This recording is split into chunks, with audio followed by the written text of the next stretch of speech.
बिस्मिल्लाहिर्रहमानिर्रहीम। अच्छा बेटा, कल हम डिस्कस कर रहे थे ये periodic trends in physical properties. तो इसमें क्वेश्चन हमारा वो उधर क्लास का टाइम चूँकि 40 मिनट पे बंद हो जाती है ना, तो वो फिर बंद होगी। तो वो आखिरी हमारा एक शॉर्ट क्वेश्चन चल रहा था, वो मैंने एक्सप्लेन होने से रह गया।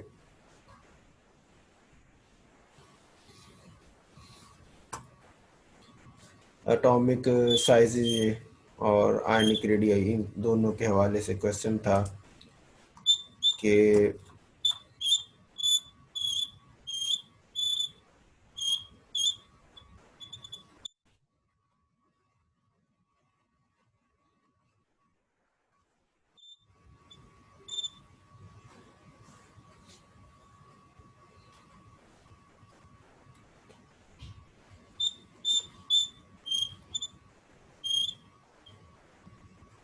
ये क्वेश्चन नंबर 18 की हम बात कर रहे थे लेंथेनाइड कंट्रैक्शन पे ना, कि लेंथेनाइड कंट्रैक्शन से क्या मुराद है, या लेंथेनाइड कंट्रैक्शन एटम के साइज को कंट्रोल कैसे करता है।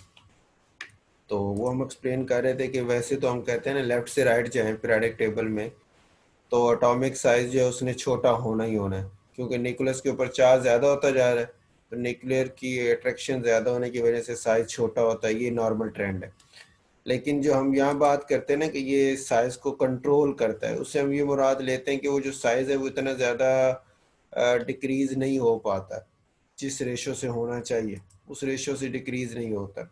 उसकी क्या वजह है? तो उसमें फिर हम कहते हैं कि असल में जब आपके वो लेंथेनाइड एक्टिनाइड में इलेक्ट्रॉन आ रहे होते हैं ना, तो वो आ रहे होते हैं एफ में, चौथे शेल के, एक दो तीन और चौथे शेल के एफ ऑर्बिटल, ये जो है इसके अंदर इलेक्ट्रॉन आ रहे होते हैं।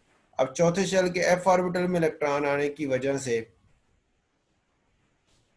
अब ये इनर शेल इलेक्ट्रॉन है ना, वैलेंस आपका बाहर है, ये एफ ऑर्बिटल, वैलेंस आपका बाहर, वैलेंस शेल आपका बाहर है, और ये आपका अंदर वाला इलेक्ट्रॉन है ना, चौथे शेल का एफ है, और उधर वो छठा शेल या सातवें शेल का वो चल रहा होता है जो वैलेंस होता है।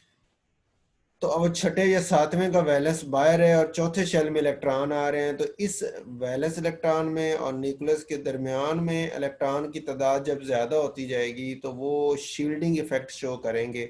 शील्डिंग का मतलब ये है कि न्यूक्लियस की अट्रैक्शन इस इलेक्ट्रॉन के ऊपर वो रोकने की कोशिश करेंगे, और इस रोकने की वजह से फिर साइज जो होगा वो डिक्रीज होगा, लेकिन थोड़ा डिक्रीज होगा। उसकी वजह ये है कि ये एफ ऑर्बिटल जो होते हैं, एस ऑर्बिटल के इलेक्ट्रॉन जो है वो ज्यादा शील्डिंग करते हैं, पी वाले उससे कम शील्डिंग इफेक्ट होता है इनका, डी वालों का और कम है, एफ वालों का सबसे कम है, तो इसका शील्डिंग इफेक्ट है बहुत कम।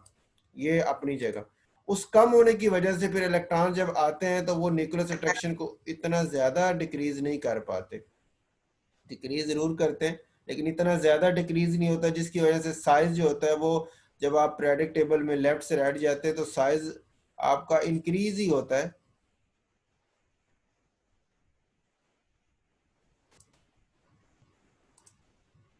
पीरियोडिक टेबल एक मिनट में,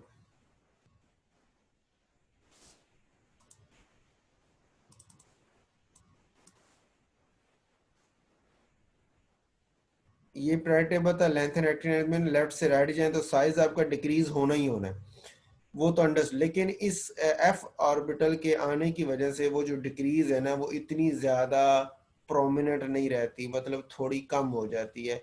साइज जो है वो डिक्रीज जरूर होता है, लेकिन जैसे मैं मिसाल दूं, इसका साइज अगर 5 है तो इसका साइज होना था 3, तो 5 से 3 होने की बजाय 5 से 4 हो जाता है। डिक्रीज जरूर हो रहा है लेकिन उसकी जो रेशियो है वो बहुत ज्यादा कम हो गई है पहले की निस्बत से। तो इस वजह से इसको हम नाम देते हैं कि जो आपका कंट्रैक्शन है उसको ये कंट्रोल कर रहे हैं। अच्छा, इसमें एक दो सवाल जो पिछले टॉपिक में से हमारे भी हैं, वो भी मैं आपको बताता जाता हूँ इस नोट्स में से। ये तो क्वेश्चन सारे निकल गए ना आपके। ये शॉर्ट क्वेश्चन नंबर 6, ये 5 वाला भी आएगा। मॉडर्न पीरियोडिक टेबल क्या है? कहते हैं ये वो पीरियोडिक टेबल है जिसमें आपके जो एलिमेंट्स हैं वो अरेंज हैं ascending order of atomic number में। ठीक हो गया, 5वां शॉर्ट क्वेश्चन आपकी इस स्मार्ट सिलेबस में आएगा। अल्कली मेटल्स क्या है, अल्कलाइन अर्थ मेटल, हैलोजेंस क्या है, नोबल गैसेस क्या है, ये कल हमने एक्सप्लेन की थी, ये भी आपके सिलेबस में आएगा। नोबल गैसेस को नॉन एक्टिव गैसेस क्यों कहते हैं, कि वैलेंस शेल मुकम्मल होता है, ये भी आएगा सिलेबस में। डिफरेंट ब्लॉक्स और उनकी क्लासिफिकेशन जो है, उनकी केमिस्ट्री को समझने के लिए हमें कैसे हेल्प करता है। तो हम कहते हैं जी कि ब्लॉक्स जो है हमें एलिमेंट्स की नेचर के बारे में बताते हैं, और नेचर से हमें पता चल जाता है कि उनका केमिकल बिहेवियर क्या है। मतलब जो एस ब्लॉक एलिमेंट्स हैं पहले और दूसरे ग्रुप में, ये मेटल्स हैं, और मेटल से हमें पता चल रहा है कि इन्होंने इलेक्ट्रॉन लूज करने हैं, इन्होंने कैटायन बनाना है। जो पी ब्लॉक के एलिमेंट्स हैं ये ज्यादातर नॉन मेटल्स हैं, और नॉन मेटल से हमें पता चल रहा है कि वो इलेक्ट्रॉन गेन करेंगे ज्यादातर और एनायन बनाएंगे। इस तरह डी ब्लॉक वाले जो हैं ग्रुप 1B और 8B से 8B तक, उनको ट्रांजिशन कहते हैं। उससे हमें पता है कि उनकी काफ़ी डिफरेंट बिहेवियर होता है आम नॉर्मल मेटल्स की निस्बत से भी। डिफरेंट बिहेवियर में ये आ जाता है कि मेल्टिंग पॉइंट, बॉइलिंग पॉइंट इनके बहुत ज़्यादा हाई होते हैं आम मेटल की निस्बत से, कंडक्टिविटी बहुत ज़्यादा हाई होती है। इसके अलावा बॉन्ड बनाने में ये कम्प्लेक्स कंपाउंड्स बनाते हैं, नॉर्मल कंपाउंड्स के अलावा कम्प्लेक्स कंपाउंड्स भी बनाते हैं। एफ ब्लॉक एलिमेंट जो है इनको लैंथेनाइड और एक्टिनाइड्स इसमें आते हैं, और इनकी जो प्रॉपर्टीज हैं वो डी ब्लॉक से मिलती जुलती होती हैं, यानी वो भी ट्रांजिशन है, ये भी ट्रांजिशन है। फर्क सिर्फ ये कि डी ब्लॉक वालों को हम कहते हैं outer transition elements, F block वालों को नाम देते हैं इनर ट्रांजिशन एलिमेंट्स। ये नोमा मेडली प्रेटेबल वाला ये आपके एक्सरसाइज में जरूर है, लेकिन ये आपके ना इस टॉपिक से तो निकल गया ना, तो ये स्किप हो जाएगा। इस तरह डी और F block elements are called transition. D और एफ को ट्रांजिशन एलिमेंट्स क्यों कहते हैं? तो हम कहते हैं ग्रुप नंबर 1B से 8B तक वो डी ब्लॉक वाले हैं, और लेंथेनाइड एक्टिनाइड वाले एफ ब्लॉक वाले हैं। और इनकी प्रॉपर्टी जो है वो ट्रांजिशन है। ट्रांजिशन मतलब दरमियान में किसके, मेटल्स और नॉन मेटल्स की, यानी कंडक्टिविटी और high melting point, boiling point जो इस तरह की इनकी जो प्रॉपर्टीज हैं वो मेटल्स और नॉन मेटल्स के मिड में आ रही होती हैं। कुछ मतलब हैं तो ये मेटल्स, प्रॉपर्टीज भी इनकी मेटल्स वाली हैं, नॉन मेटल्स वाला बिहेवियर नहीं है, लेकिन फिर भी कुछ ना कुछ उनकी तरह जरूर ये शो कर जाते हैं। तो इस वजह से इनको फिर हम नाम देते हैं कि इनकी प्रॉपर्टीज ट्रांजिशन है, इन बिटवीन है मेटल्स और नॉन मेटल्स की, इसी वजह से इनको ट्रांजिशन एलिमेंट्स भी कहा जाता है। ये 11, 12 और ये 12 तक, 11 12 आपके सिलेबस में होगा, 13 नहीं होगा।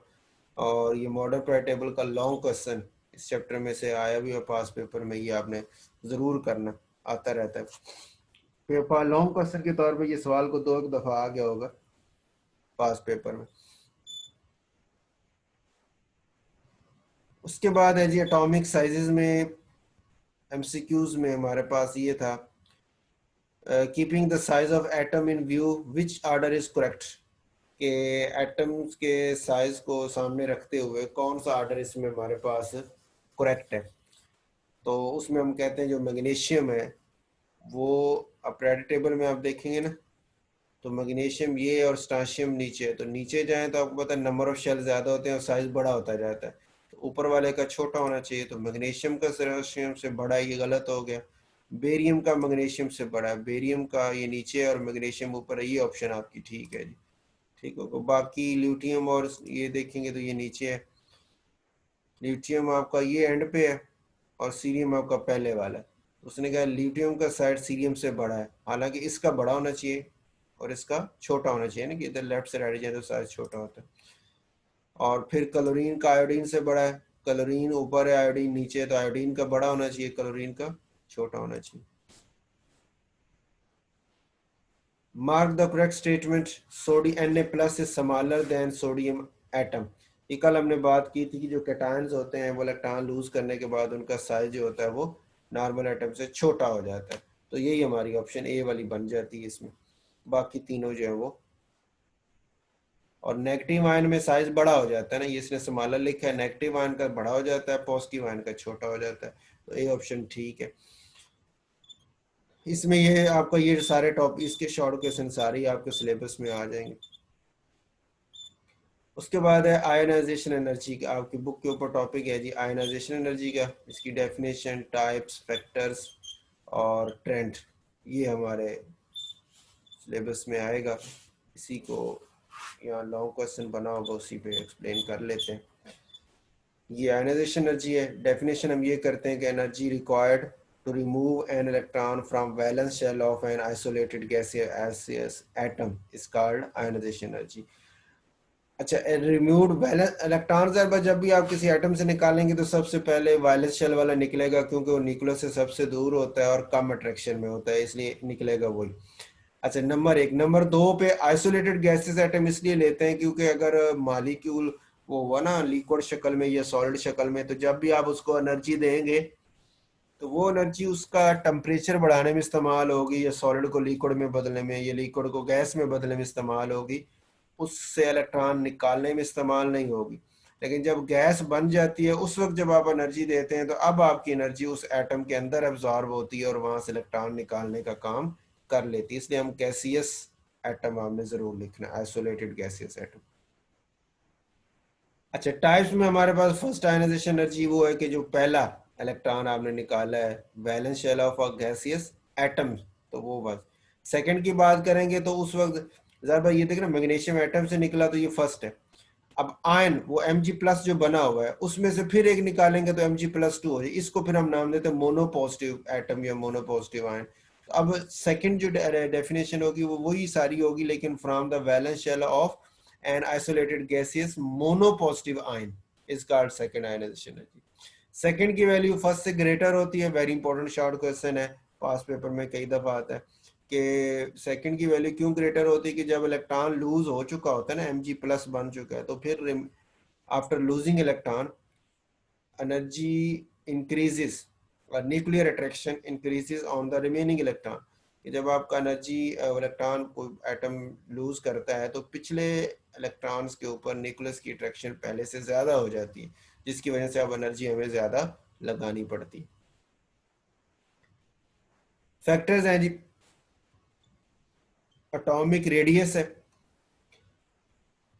इन्वर्सली प्रोपोर्शनल होता है, जितना एटॉमिक साइज आपका छोटा होगा उतनी आयनाइजेशन एनर्जी ज़्यादा होगी, क्योंकि एटम वो जो वैलेंस शेल होगा वो न्यूक्लियस के पास होगा और ज़्यादा अट्रैक्शन में होगा, इसलिए फिर हमें एनर्जी जो है वो ज़्यादा लगानी पड़ेगी।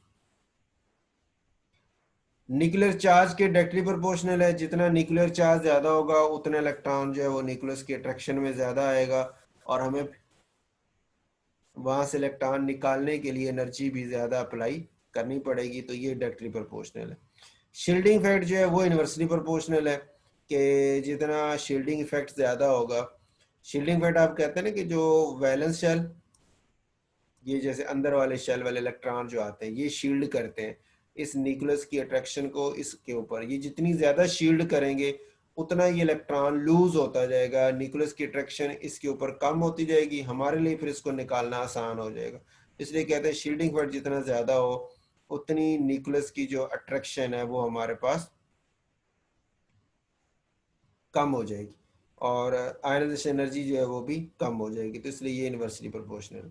नेचर ऑफ ऑर्बिटल में हम कहते हैं कि जो एस ऑर्बिटल में से अगर आप इलेक्ट्रॉन निकालते हैं तो फिर एनर्जी ज्यादा अप्लाई होती है, अगर पी ऑर्बिटल से निकाल रहे हैं तो फिर उससे कम है, डी उससे कम, एफ उससे कम। उसकी वजह क्या है कि एस ऑर्बिटल जो है वो न्यूक्लियस के शेप के हवाले से, उसकी ओरिएंटेशन के हवाले से न्यूक्लियस के करीब तरीन बनता है, अंडर उसके इलेक्ट्रॉन जो है वो न्यूक्लियस के अंदर मोर अट्रैक्शन में होते हैं, न्यूक्लियस की ज्यादा अट्रैक्शन में होते हैं, तो अगर एस ऑर्बिटल से इलेक्ट्रॉन निकालेंगे तो हमें फिर बहुत ज्यादा एनर्जी लगानी पड़ती है, इसलिए हम कहते हैं S greater than P greater than D greater than F orbital. आप ठीक हो गए।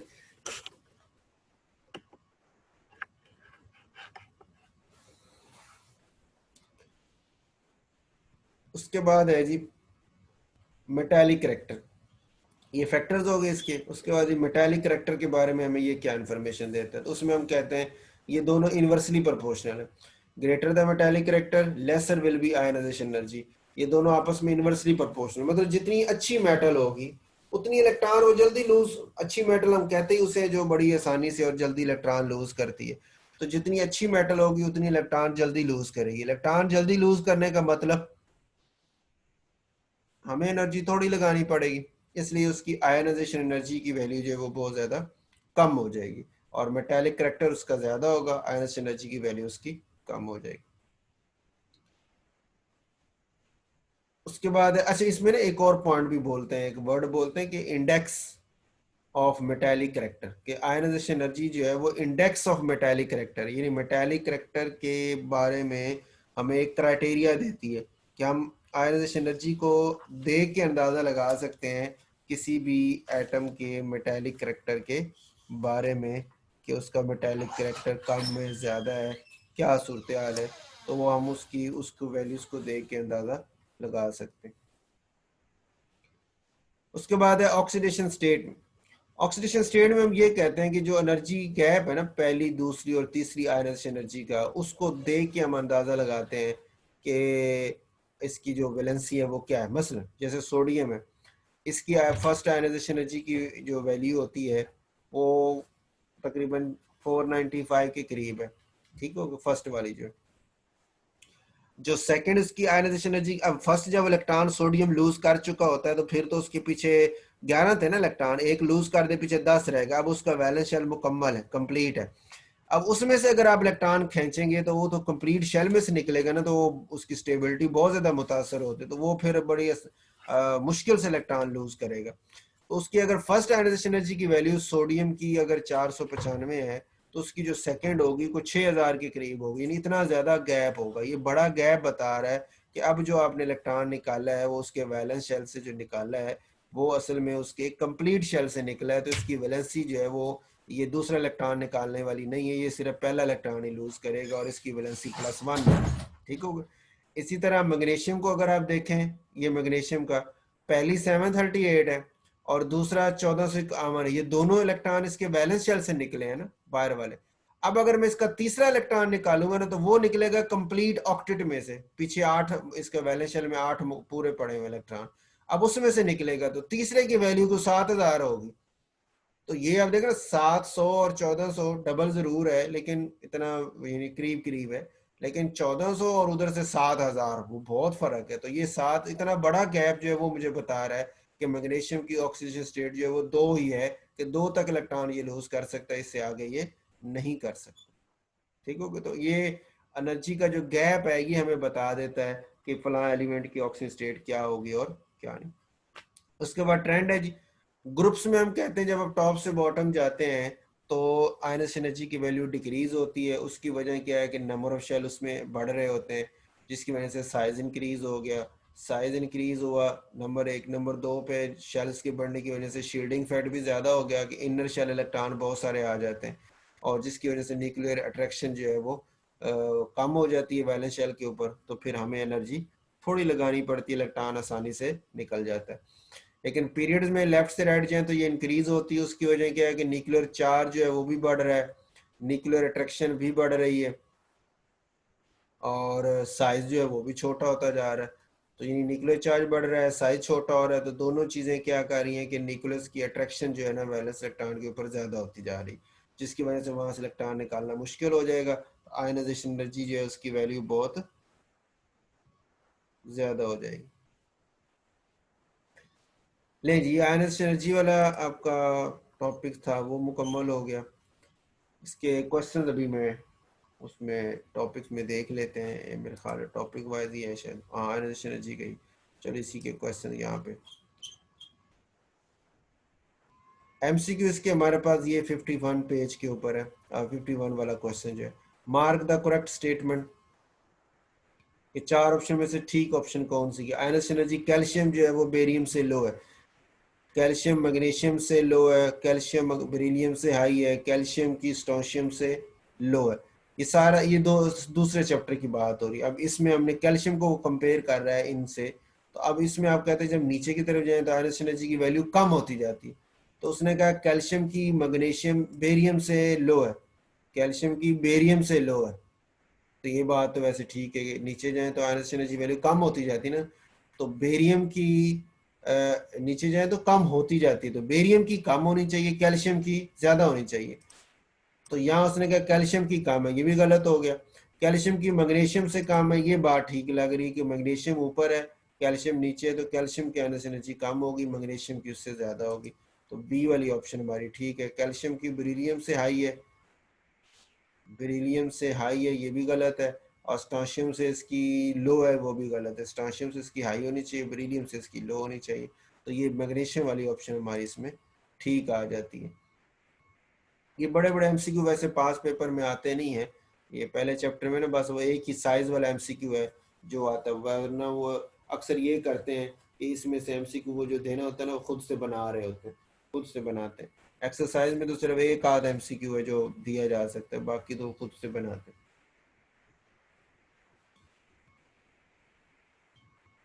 अच्छा जी, क्वेश्चन आप इसके देख लीजिएगा। बाकी इसमें ये क्वेश्चन जो है ना, ये ट्रेंड का तो एक्सरसाइज का सवाल है, ज़रूर आपने करना है इसको ना। हाँ, ये कुछ क्वेश्चंस हैं, आपके एक्सरसाइज के तो नहीं है, लेकिन इसको थोड़ा सा एक्सप्लेन करते जाते हैं कि ग्रुप नंबर 3A जो है इसकी आयनस एनर्जी दूसरे ग्रुप से कम है, तीसरे ग्रुप की आयनाइजेशन एनर्जी दूसरे ग्रुप से कम है। पूरा टेबल इसमें देखें ना, ये इसमें तो तीसरे ग्रुप में 3A तीसरा ग्रुप है ना, उसमें एल्यूमिनियम आती है, ठीक है, बोरोन है, एल्यूमिनियम है, और दूसरे ग्रुप में बेरिलियम है, मैग्नीशियम है। अब देखना, बेरिलियम से बोरोन की भी कम है, मैग्नीशियम से एल्यूमिनियम की कम है, तो इसकी वजह बता दो। देखो, तो हम कहते हैं जो तीसरा ग्रुप है ना उसकी इलेक्ट्रॉनिक कन्फिग्रेशन है NS2 NP1, बैलेंस शेल में 3 इलेक्ट्रॉन, और जो दूसरा ग्रुप है उसकी कन्फिग्रेशन है NS2, ठीक हो, ये नीचे लिखो, ये NS2 दूसरे ग्रुप वालों की NS2 है। यानी यहाँ से जब आप इलेक्ट्रॉन निकालते हैं तो एक तो निकाल रहे हैं s ऑर्बिटल से, वो भी कंप्लीटली फील्ड से, तो एनर्जी काफ़ी चाहिए। ये जो है तीसरे ग्रुप वाले जो हैं, इनमें आप जो इलेक्ट्रॉन निकाल रहे हैं, एक तो वो निकाल रहे हैं p ऑर्बिटल से, और वो भी पार्शली फील्ड है, सिर्फ एक ही इलेक्ट्रॉन है, तो p ऑर्बिटल से s की निस्बत से इलेक्ट्रॉन निकालना ज़रा आसान होता है। तो इस वजह से हालांकि न्यूक्लियर चार्ज लेफ्ट से राइट जाए तो ज़्यादा ज़रूर हुआ है, लेकिन यहाँ पे जो इलेक्ट्रॉन रिमूवल हो रहा है वो ऑर्बिटल का डिफरेंस है, यहाँ s ऑर्बिटल है, यहाँ p ऑर्बिटल है, और वो भी पार्शली फील्ड है, इस वजह से इससे इलेक्ट्रॉन निकालना आसान है। तो इसकी वजह से तीसरे ग्रुप वाले जो एलिमेंट्स हैं, यानी बोरोन है, वो बेरिलियम से कम एनर्जी लेगा, इस तरह एल्यूमिनियम मैग्नीशियम से कम एनर्जी लेगा और इलेक्ट्रॉन आसानी से लूज कर देते हैं। इसी तरह का सवाल बनता है आपके पास ना, ये पांचवें और छठे और पांचवें के दरमियान के, पांचवा जो है उसकी एनर्जी जो है वो ज़्यादा है और छठे की कम है। ये देखें, ये नाइट्रोजन और फास्फोरस ये पांचवा है, इनकी एनर्जी ज़्यादा है, और ऑक्सीजन और सल्फर छठे में, उससे नीचे इनकी एनर्जी कम है। तो ये कम एनर्जी इसकी वजह एक्सप्लेन कर, उसको फिर हम इस तरह एक्सप्लेन करते हैं कि जो छठे वाले हैं ना उनकी कन्फिग्रेशन बन रही है NS2 NP4, और जो पांचवें वाले हैं उनकी बन रही है NS2 NP3। अब P में मैक्सिमम तो 6 होते हैं ना, और ये 3 उसका हाफ है, तो हाफ फील्ड ऑर्बिटल होता है वो भी स्टेबल होता है, या कंप्लीटली फील्ड ऑर्बिटल स्टेबल होता है या हाफ फील्ड ऑर्बिटल स्टेबल होता है, तो ये हाफ फील्ड होके भी स्टेबल है। और इसमें 4 हैं तो 4 एक दे दे तो 3 आ जाएंगे, और 3 जो है वो हाफ फील्ड हो जाएगा, ज्यादा स्टेबल होगा, इसलिए वो चौथा जो इलेक्ट्रॉन है वो यहाँ से बड़ी आसानी से निकल जाता है। और ये आसानी से नहीं देता क्योंकि ये हाफ फील्ड है, ज्यादा स्टेबल है, इसलिए इसको फिर ज्यादा एनर्जी लगानी पड़ती है, उसको एनर्जी कम लगानी पड़ती है, और इलेक्ट्रॉन बड़ी आसानी से रिमूव हो जाता है। ये आपकी बोर्ड के पेपर में आज तक सवाल नहीं है ना, आपकी बुक में इस तरह सवाल बने, ये तो आपकी बुक पे ये जो बना हुआ है ना ग्राफ, उस ग्राफ में ये जो एरो ऊपर नीचे हुए हुए ना, यानी ग्राफ ये ट्रेंड जरा चेंज हुआ है, तो इसको देख के ये मैंने शॉर्ट क्वेश्चन बनाए थे, खुद से बनाए हुए। आपके पेपर में ये सवाल आज तक नहीं आया, और ना ही चांस है कि ये आए, लेकिन आपको हेल्प ये चीज़ कर जाती है एंटी टेस्ट वगैरह के क्वेश्चन में ना, वहाँ पे ये चीज़ें इस तरह की आ जाती हैं ग्राफ वगैरह के हवाले से। और ये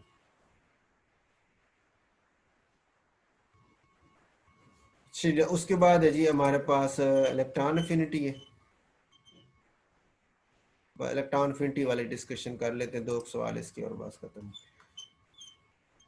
इलेक्ट्रॉन अफिनिटी हम कहते हैं जी कि पहले इसकी डेफिनेशन आ जाएगी अगर ये लॉन्ग क्वेश्चन हो, तो वैसे ये इंपॉर्टेंट नहीं है, आयनिक एनर्जी वाला लॉन्ग क्वेश्चन यहाँ पे सेकंड ईयर में ज़्यादा इंपॉर्टेंट है कि इलेक्ट्रॉन अफिनिटी में एनर्जी रिलीज हो या एब्जॉर्ब हो, रिलीज भी होती है और एब्जॉर्ब भी होती है, कि जब इलेक्ट्रॉन जो है ना आप ऐड करते हैं किसी एटम के अंदर, तो एनायन बनता है, इसको हम इलेक्ट्रॉन एफिनिटी का नाम देते हैं।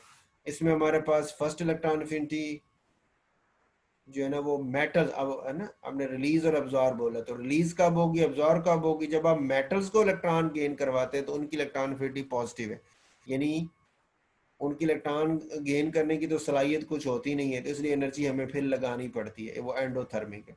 और नॉन मेटल्स के केस में इलेक्ट्रॉन एफिनिटी नेगेटिव है, यानी एक्सोथर्मिक है, हमें मिलती है एनर्जी मिलती है, उसकी वजह ये कि वो इलेक्ट्रॉन बड़ी आसानी से गेन कर लेते हैं, और क्योंकि उन्हें बैलेंस शेल मुकम्मल करना होता है। ये तो फर्स्ट होगी। सेकंड वाली जो है वो पॉजिटिव ही है, चाहे मेटल्स है चाहे नॉन मेटल है, क्योंकि जब आप सेकंड इलेक्ट्रॉन गेन करवाते हैं ना तो एनर्जी जो है ना वो ऑक्सीजन की वजह से, आपकी बुक पे ना ये एग्जांपल दी ऑक्सीजन की, जैसे ऑक्सीजन के एक इलेक्ट्रॉन गेन करे वो माइनस बन गया, जब सेकंड आपने -1 को एक और इलेक्ट्रॉन तो -2 बन गया, अब ये भी माइनस चार्ज है ये भी माइनस चार्ज, तो माइनस माइनस एक दूसरे को रिपेल करेंगे, इस रिपल्जन की वजह से, यानी दोनों की रिपल्जन की वजह से वो गेन करने की इतनी आसानी से गेन नहीं होगा, तो फिर हमें एनर्जी लगानी पड़ती है इस सेम चार्जेस की रिपल्जन को मिनिमाइज करने के लिए, इस वजह से ये फिर एंडोथर्मिक हो जाता है, इसकी वैल्यू पॉजिटिव हो जाती है। इसके फैक्टर उसी तरह सेम आयनाइजेशन एनर्जी की तरह है, ट्रेंड भी सेम है, और इसके जो प्रेडिक्टेबल का ट्रेंड है वो भी रीजन और उसकी ट्रेंड दोनों आयनाइजेशन एनर्जी की तरह सेम ही है। इसमें क्वेश्चंस आपका एक्सरसाइज का ये सवाल है, mark the correct statement, electron affinity is a measure of energy required to remove electron, ये तो आयनाइजेशन एनर्जी होती है जी, और ionisation energy is a measure of energy released by adding electron, ये इलेक्ट्रॉन एफिनिटी होती है। Electron affinity is measure of energy required to oxide electron, oxidation तो हम नहीं कर रहे होते। Electron affinity measure of energy released by adding an electron, तो डी ऑप्शन हमारी यहाँ पे ठीक बन जाती है। और इसमें आपके पास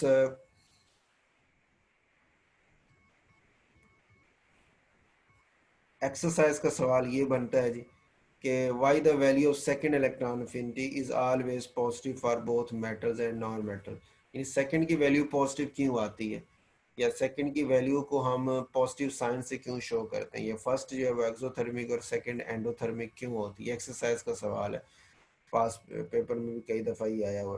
तो वह भी हमने जो बात की कि energy required to minimize repulsion between negative charges of electron and negative charges of ion, ion पे भी माइनस चार्ज इलेक्ट्रॉन पे भी माइनस है, उस रिपल्जन को कम करने के लिए हमें एनर्जी रिक्वायर होती है, इस वजह से हम इसको ये पॉजिटिव हो जाती है या एंडोथर्मिक हो जाती है सेकेंड वाली जो। उसके बाद हमारे पास है जी एक्सरसाइज का सवाल, बस ये एक ही था इस टॉपिक के अंदर, बाकी इसके क्वेश्चंस बने हुए हैं, आप इसको देख लीजिएगा।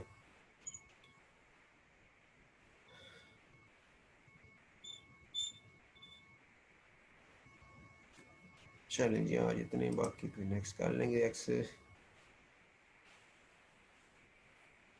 एक सेकेंड आपकी अटेंडेंस नोट कर लो जी।